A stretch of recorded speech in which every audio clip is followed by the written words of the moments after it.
जय गुरुदेव। गुरु ब्रह्मा गुरु विष्णु गुरुदेवो महेश्वर गुरु साक्षात परब्रह्म तस्मै श्री गुरुवे नमः। ओम बालार्क मंडला भास्वाम चतुर्बाहुं त्रिलोचनां पाशांकुशवराभीतिर्धारयन्तीं शिवां भजे।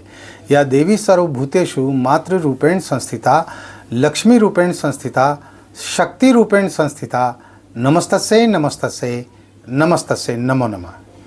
प्रिय दोस्तों नमस्कार। सिद्ध साधनाएं चैनल पर मैं आप सबका हार्दिक स्वागत करता हूं, अभिनंदन करता हूं। आशा करता हूं आप राजी खुशी से होंगे, कुशल मंगल से होंगे। आप सबकी कुशलता की कामना मैं माँ भगवती से, माता माँ काली से हमेशा करता हूं। आप सुखी रहें, निरोग रहें, धन धान्य से परिपूर्ण रहें। आपके जीवन में किसी प्रकार की कोई बाधा, कोई परेशानी, कोई दुख संकट कभी न आए।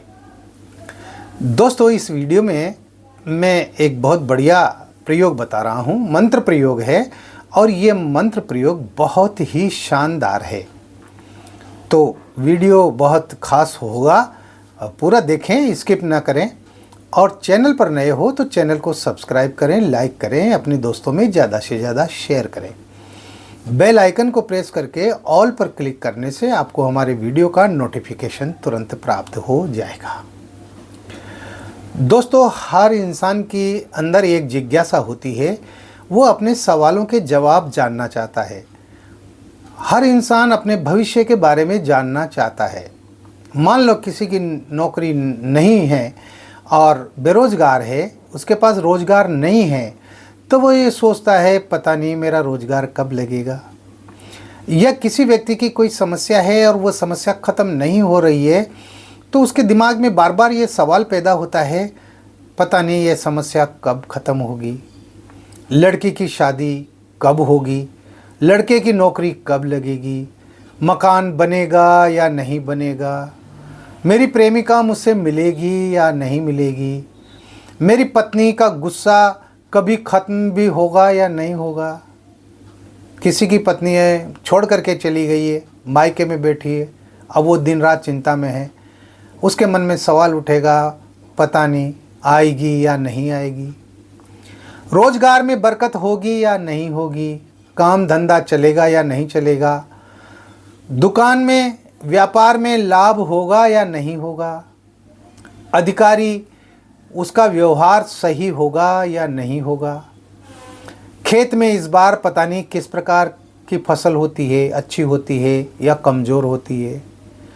यानी हजारों हजार प्रश्न हैं, हजारों हजार समस्याएं हैं जिनसे हर आदमी जुड़ा हुआ है उन समस्याओं से।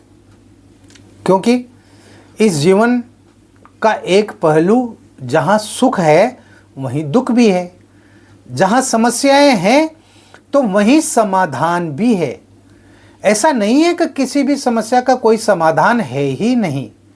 मैं नहीं मानता इस बात को, मैं स्वीकार करता ही नहीं हूं इस बात को।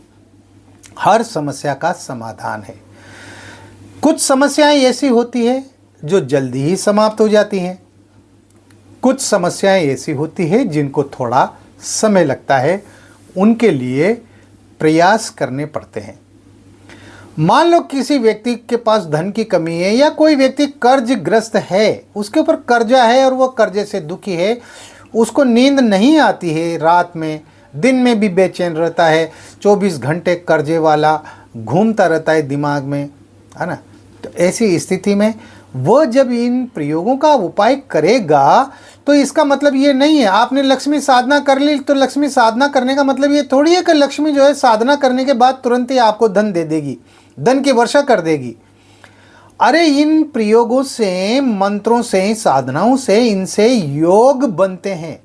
आपके जो बुरे योग होते हैं ना, वो बुरे योग खत्म होते हैं, अच्छे योग बनते हैं। और अच्छे योग जब बनते हैं तो फिर धन का आगमन होता है, और धन का आगमन होता है तो धन से संबंधित जो समस्या होती है ना वो समाप्त होती है।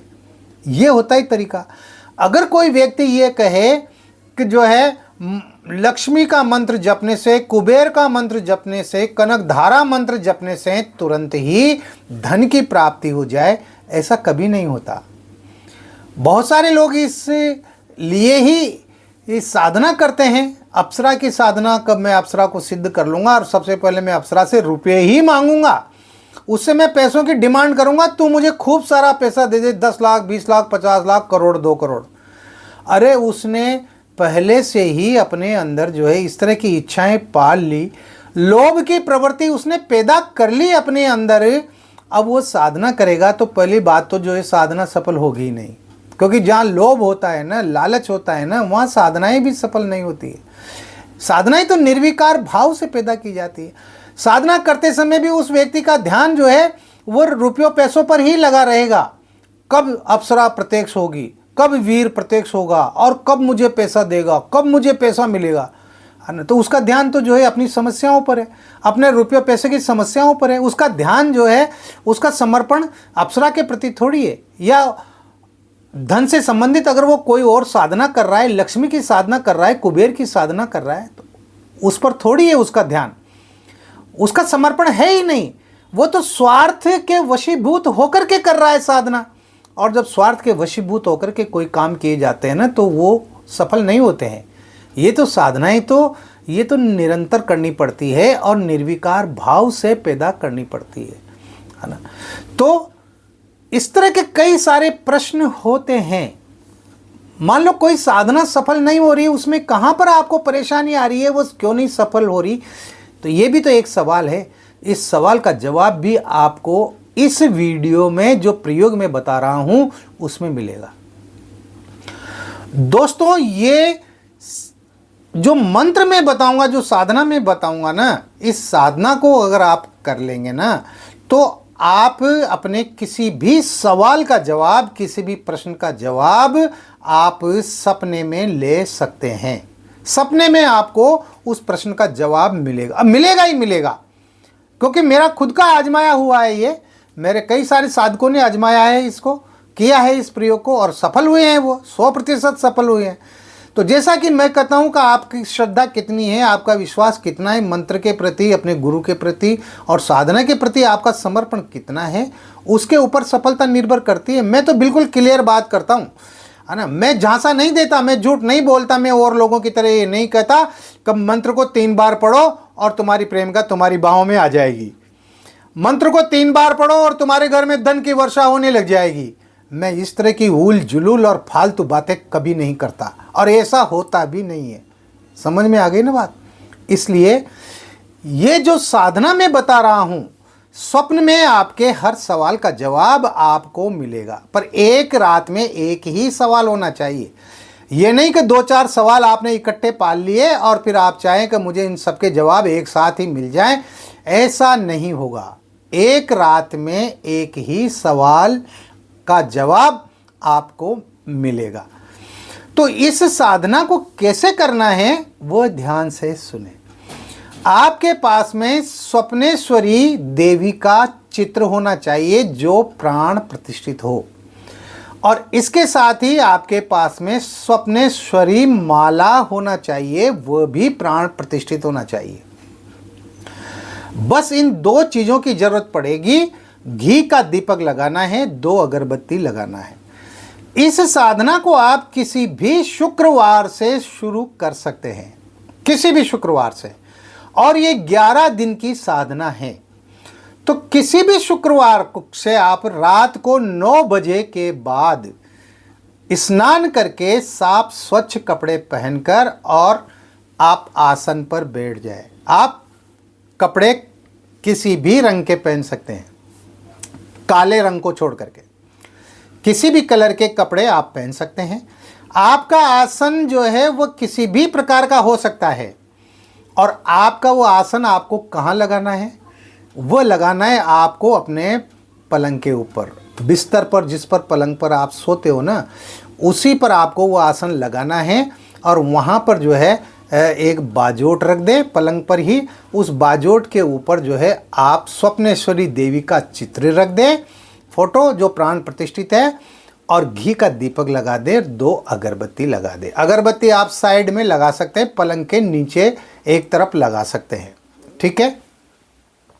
मान लो अगर बाय चांस अगरबत्ती का गुल बिस्तर पे गिर जाए तो बिस्तर जल भी सकता है, इसलिए अगरबत्ती को आप एक तरफ लगा दें। नहीं भी लगाए तब भी कोई दिक्कत वाली बात नहीं है, केवल घी का दीपक होना बहुत जरूरी है। घी के दीपक में आप 2 बूंद गुलाब के इत्र की डाल दें।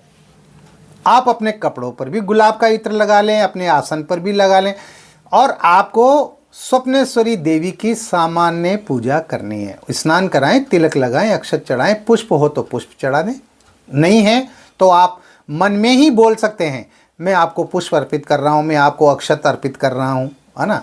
इस तरह से आप मानसिक पूजा भी कर सकते हैं। हाँ, ये चीज़ें ऐसा नहीं कि जरूरी हो ही हो, बहुत सी बार नहीं होती है। तो ये सब करने के बाद में आपको जो स्वप्नेश्वरी जो माला है, उस माला से आपको 11 माला मंत्र जप करना है। 11 माला, और 11 दिन तक, शुक्रवार से आप 11 दिन गिन लें, 11वें दिन आपकी ये साधना संपन्न होगी। तो जो मंत्र आपको जपना है ना, वो मंत्र आप उसका स्क्रीनशॉट ले लें, उसको कागज़ पेन से लिख लें और उसको अच्छी तरह से याद कर लें। छोटा सा मंत्र है, कोई दिक्कत नहीं है। उच्चारण बिल्कुल साफ होना चाहिए, शुद्ध होना चाहिए, गलत उच्चारण नहीं होना चाहिए। तो मंत्र इस प्रकार है, ओम शुक्ले महाशुक्ले ह्रीं श्रीं क्षीं अवतर अवतर स्वाहा। ओम शुक्ले महाशुक्ले ह्रीं श्रीं क्षीं अवतर अवतर स्वाहा। ये छोटा सा मंत्र है। इस मंत्र की आपको 11 माला मंत्र जप करना है, तो 11वें दिन आपकी ये साधना सफल हो जाएगी।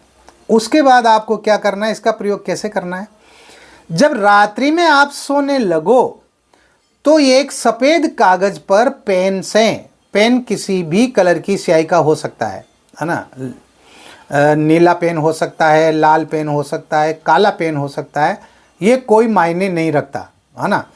तो पेन से आप सफ़ेद कागज पर आप अपना प्रश्न लिखें, जो भी आपके दिमाग में प्रश्न है, और जिसका भी प्रश्न का आप जवाब जानना चाहते हैं, उत्तर जानना चाहते हैं, वह प्रश्न लिखें। लिख करके और उस प्रश्न वाले कागज को अपने हाथ में लेकर स्वप्नेश्वरी का ध्यान करते हुए इसी मंत्र को आपको 21 बार बोलना है, 21 टाइम्स, 21 बार बोल करके, और उस कागज पर 3 फूंक मार करके और तकिए के नीचे रख दें और फिर सो जाए। ये क्रिया करने के बाद में फिर आपको जागना नहीं है। ये एक कागज जो है उस पर समस्या लिख करके और आपने तकिए के नीचे रख दी, और फिर आधा घंटा 1 घंटे तक आप मोबाइल देख रहे हैं, गाने सुन रहे हैं, या और कोई सीरियल देख रहे हैं, वीडियो देख रहे हैं, रील देख रहे हैं, ऐसा बिल्कुल भी नहीं होना चाहिए। मतलब वह कागज आप तकिए के नीचे रख करके आपको तुरंत सो जाना है। नींद में आपको आपके सवाल का जवाब मिल जाएगा, जो भी होगा वो जवाब आपको प्राप्त हो जाएगा। तो इस तरह से आप अपने सवालों के जवाब प्राप्त कर सकते हैं। अरे किसी लड़की की शादी नहीं हो रही है तो वो इस प्रयोग को करे और सवाल लिख दे कागज, मेरी शादी कब होगी, वो भी जो है उसको पता चल जाएगा, कहाँ होगी वो भी पता चल जाएगा, है ना। तो इस तरह से आप भविष्य के बारे में जानकारी प्राप्त कर सकते हैं, अपने सवालों के जवाब प्राप्त कर सकते हैं। ये बहुत शानदार प्रयोग मैंने बताया। दूसरे दिन उस कागज़ को आप कहीं नदी वगैरह में, तालाब में कहीं भी प्रवाहित कर दें, है ना। उसको घर में नहीं रखना है फिर, या फाड़ करके इधर उधर कचरे के ढेर में, डस्टबिन में नहीं डालना है। इस बात का ध्यान रखें, ठीक है। कीजिए इस प्रयोग को, बहुत शानदार, बहुत बेहतरीन प्रयोग बताया है और सटीक प्रयोग है, प्रामाणिक प्रयोग है ना। इस वीडियो में इतना ही। मिलते हैं एक और वीडियो में नई जानकारी के साथ, नए प्रयोगों के साथ। तब तक बने रहिए सिद्ध साधनाएं चैनल पर, जो आपका अपना है। किसी भी प्रकार की कोई तकलीफ है, कोई दुख है, कोई परेशानी है, कोई संकट है, तो व्हाट्सअप नंबर जो चल रहे हैं स्क्रीन पर, इन पर आप मुझे मैसेज कर सकते हैं, मुझे कॉल कर सकते हैं। कॉल करने का टाइम शाम को 3 बजे से और रात को 9 बजे तक, ये ध्यान रखें। मिलते हैं फिर अगले वीडियो में। आप खुश रहें, प्रसन्न रहें, हंसते रहें, मुस्कुराते रहें। जय गुरुदेव।